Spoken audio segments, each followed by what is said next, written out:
and welcome to part 2. God, this is getting extensive. Okay, Sonic CD. I don't need to say anything about this one. Everyone knows this game is awesome. I do too. I think it's a really good Sonic game. I do like Sonic 3 and Sonic Spinball, but not as much as this. Also, the Japanese music has the best music. Yes, it's still debatable today on what has the better music. I still think the Japanese music, which is in this game, is better than the American. Other than Sonic Boom, I think that song's okay.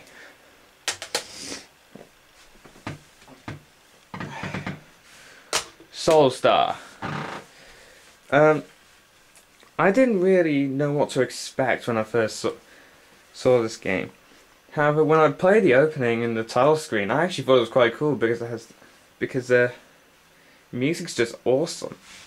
I played the game for a bit, and yes, this is familiar in many ways to Star Fox, and I think it's actually a good alternative, even though it doesn't have the 3D polygons. Starblade. Now, I've heard from one collector this game is very rare, but the only reason it's quite rare is because it rarely appears on eBay. I was able to get this from a German seller on eBay and for quite a good price. And what do I think of this game? Well, I've played the original arcade version, and I think this is actually quite close. The video quality may not be that good, but it is quite close. So I think this is a good game.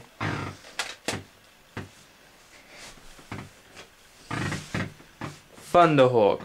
This is the third game that came. Well, if you want to say a fourth game when I first got my Mega CD. I also think this is quite a good game too. It really showed the system's capabilities, including a little bit of Mode 7. So I would pick this game up. It's dead cheap.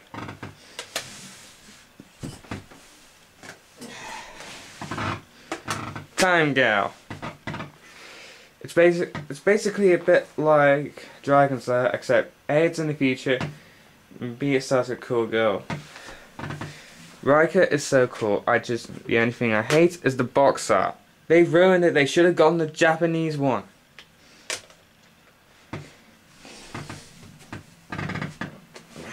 Tomcat Alley. I actually thought this was quite good. It was a good shooting game, as well as an FMV game. This is the only one that's in proper full screen, and the quality is actually quite okay. So this one is quite good for an FMV title. Alright, American games. Early ones came in this cardboard box. This is Adventure of Willy Beamish. Now, I don't play point-and-click games that much because I don't really enjoy them. The only ones I have played are the Strong Bad games because I'm a Homestar Runner fan. Sam & Max because as a friend of mine gave it to me for Christmas. I did try out Space Quest and so I thought it was kind of hilarious, but it wasn't interesting. Adventure of Willy Beamish, however, is quite interesting. It's almost a bit like the Earthbound of point-and-click games. This one's in a pure modern setting. Well, almost pure, but I think it's quite interesting to have a more modern theme. Oh, wait a minute! I haven't shown you all of my European games. Sewer Shock and Ground Zero Texas, my two large box games. The digital pictures, these two are alright. No matter what other internet people say, I think these are two good games. You just gotta really understand the controls.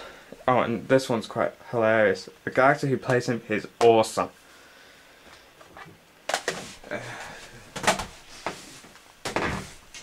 Now we get back to my American games. I don't have that many since the import prices are expensive. Panic. This is quite an abstract but cool game. Nintendo Switch in Japan. Um, and this one's actually the most unique game I've ever played in my life. And I enjoy it all for that because there are hilarious scenes. I actually couldn't stop laughing when I found out you can actually demolish Buckingham Palace. That was like the best thing I've ever seen in the game. The demolishing of Buckingham Palace is in this game. Fahrenheit. I could get the European version if the prices weren't expensive.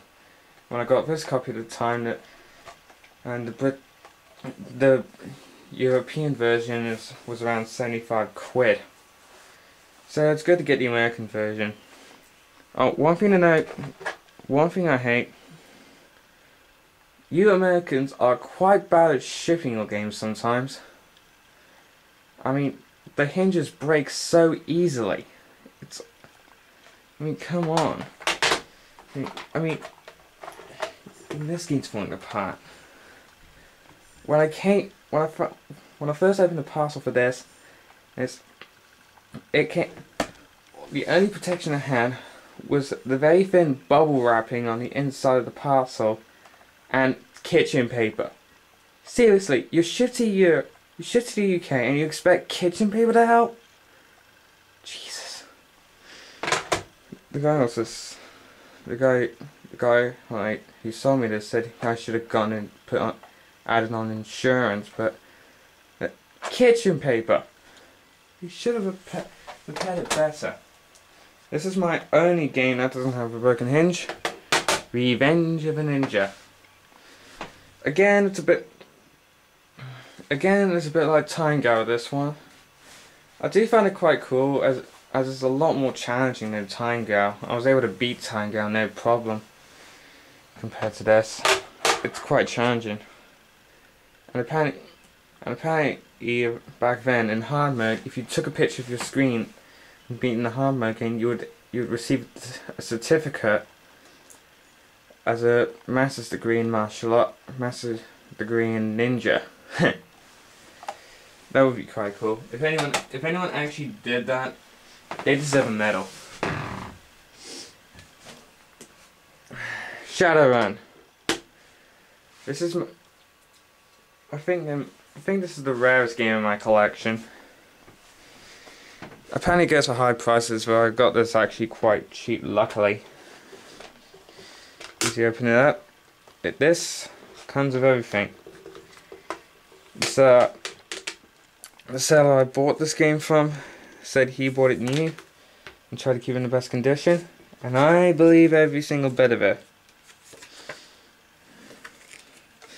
Because it does come with everything. Haven't had a chance to play this game. And mainly because of a language barrier. I mean, I'll show you. I have got a translation guide, which I printed off the internet, but I haven't gotten around to playing it. Alright, the rest of my Japanese games, don't worry, I haven't got many. Because I haven't been buying much. Heavy Nova. Sadly I can't get this to run on my Mega CD with the import data because it takes so long to load. It like freezes the loading screen and plays all the music. While on the emulator, it doesn't take that long. Still, when I played this, the controls are kind of awkward. I still think this is a good game. If I get it to work on my Mega CD, I might have a better opinion of it.